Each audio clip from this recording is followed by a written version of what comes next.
এয়া বিহুমাৰী গাঁও আমাৰ এই মধুপুৰ গাঁও বিহুমাৰী লালপুখুৰী মধুপুৰ লগতে এই বিহুমাৰী গাঁওখন লগ লাগি আছে। এইখন পথাৰ ইমান ধুনীয়া দেখিছে এনে ঘাঁহ গৰুখিনি মানুহবিলাকে ৰাতিপুৱা এৰি দিয়ে। ইয়াতে কোনো মানুহে গৰু নাবান্ধে, ৰাতিপুৱাই হ'লেই এৰি দিয়ে। খুব ধুনীয়া মানুহবিলাকৰ স্বভাৱ চৰিত্ৰ আছে। পশুপালন কৰিবৰ কাৰণে ইয়াত মানুহবিলাকে সকলোৱে পশুপালনে কৰে।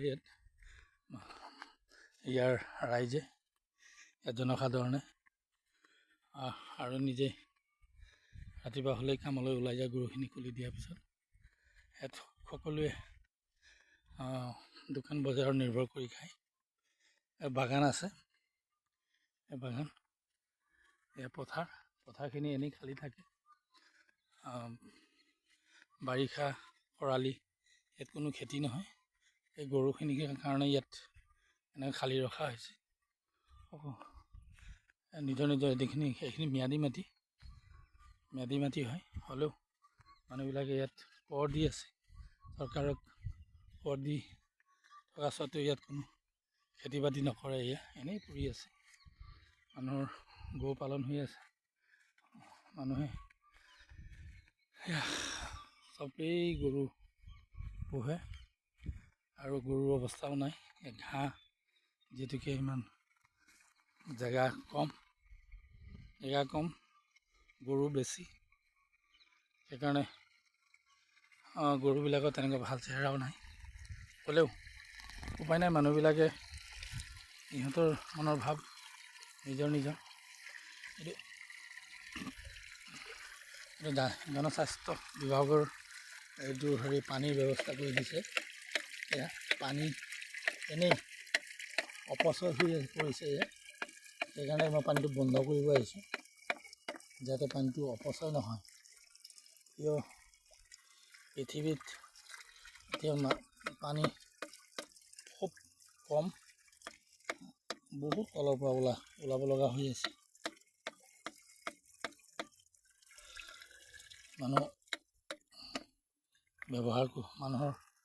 মানুহৰ কাৰণে লগতে পশুপ্ৰাণীৰ কাৰণে ব্যৱহাৰ কৰিবৰ কাৰণে প্ৰযোজ্য।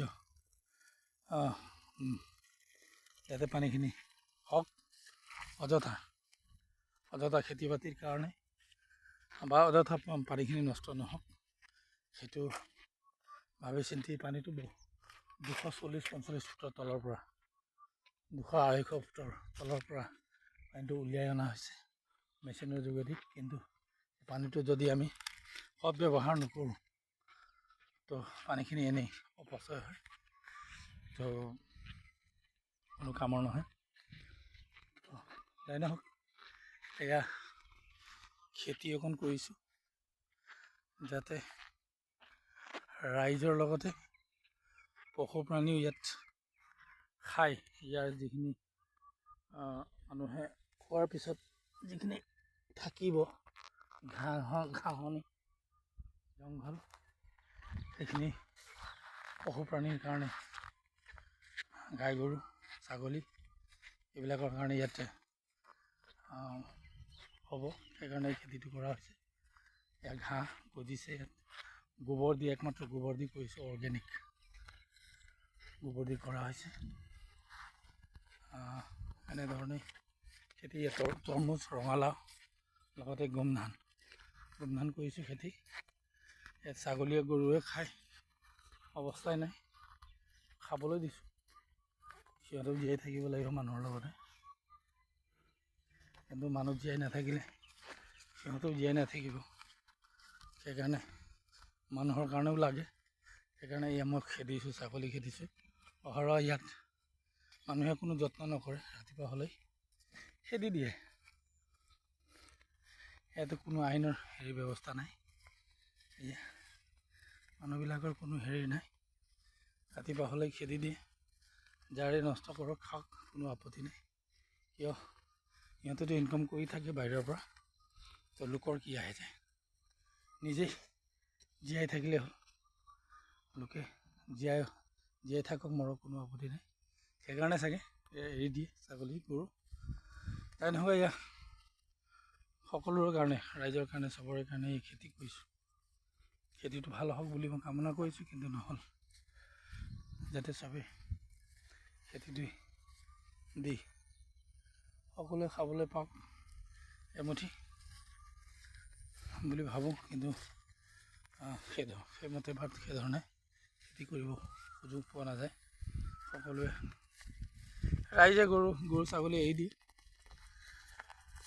বহুত কষ্টকৈ খেতি কৰিব লগা হয়। এই আমাৰ এখন গাঁও, এখন তৰমুজ খেতি কৰিছোঁ। এইটো ইমান এটা এবাৰ ফলে ইমান এটা লগা নাই, কমকৈ লাগিছে। অলপ দিন আগত পানী দিছিলোঁ, আৰু পানী দিয়াৰ কাৰণে ফল অকণ পচি গ'ল মোৰ। আৰু মই ডাঙৰ এটা ভুল কৰিলোঁ। সেইটো এক্সপেৰিমেণ্টটো মোৰ আছিলে আগত, এতিয়া হৈ আহিছে। এনেধৰণে পচি গৈছে ফলকেইটা। খুব বেয়া লাগিছে, ইমান কষ্ট কৰি খেতিটো কৰিছোঁ, পচি গ'লে বেয়া লাগিব নিশ্চয়। পচি যোৱাৰ কাৰণে বেয়া লাগিছে। আৰু পানী দিয়া নাযাব, এইটোৱেই মই খেতিটো শুকাই যোৱাৰ কাৰণে মই পানীটো দি দিছোঁ আৰু নিদিওঁ। এতিয়া আকৌ পুনৰাই ফল ধৰিছে, খেতিটো যত্ন কৰিব লগা হৈছে খুব। বিশেষ কৰি মই বেছিকৈ খেতিটো অৰ্গেনিক কৰিছোঁ। এয়া ৰঙালাও কৰিছোঁ, এয়া ফুল ধৰিছে ৰঙালাও। তৰমুজটো বেছি কৰা নাই, এবিঘামান মাটি হ'ব। অকলে মানুহ, অকলে থকাৰ কাৰণে বেছি কৰা নাই। অকলে মই নিজৰ হাতৰ পৰা কৰিছোঁ, নিজৰ পৰিশ্ৰমেৰে। তৰমুজ লাগিছে লাহে লাহে, কম পৰিমাণে লাগিছে। অৰ্গেনিক কৰিলে বেছিকৈ কষ্ট কৰিব লগা হয়, কিয় ইয়াত যোনটো উৎপাদনটো খুব কম হয় অৰ্গেনিক কৰিলে। আৰু কীট পতংগই খুব নষ্ট কৰে, বেছি ক্ষতি কৰে অৰ্গেনিকটো কৰিলে। সোনকালে গুচি নাযায়, সেইকাৰণে অলপমান কষ্ট হয়। যিকোনো হওক, হ'লেও ধৈৰ্য ধৰি খেতিটো কৰি আছোঁ। যিমান যি ওলায় ৰাইজৰ সহায় সহযোগ আৰু আশীৰ্বাদ বিচাৰি এয়া তৰমুজ এনেধৰণে হৈছে। এই তৰমুজটো পচি গৈছে, এইটো সম্ভৱ পানীৰ কাৰণে হৈছে নেকি, পানী দি দিয়াৰ কাৰণে বা কিহৰ কাৰণে হৈছে সেই নাজানো। পোকেও খাইছে, পোক খুব ধৰিছে পোকে। ইয়াত এতিয়া আকৌ অৰ্গেনিক মেডিচিন ইয়াত মাৰিব লগা হৈছে হ'ব। পোক খুব লাগিছে, পোকটো অস্বাভাৱিক বনভাৱে লাগিছে। খুব যত্ন কৰিব লগা হৈছে খেতিটোত। সম্ভৱ মানুহৰ নজৰো লাগিছে নেকি ঠিক নাই, কম হ'লেও খেতিটো ধুনীয়া হৈছে। এয়া কম কৰিছোঁ, বেছি নাই কৰা। এবিঘামান মাটি কৰিছোঁ, এইখন আৰু অকণ কৰিম। সেইকাৰণেহে কৰিছোঁ। আপোনালোকক পৰৱৰ্তী সময়ত মই পুনৰ দেখাম। বৰ্তমানৰ কাৰণে ইমানতে মই ভিডিঅ'টি সামৰণি মাৰিছোঁ।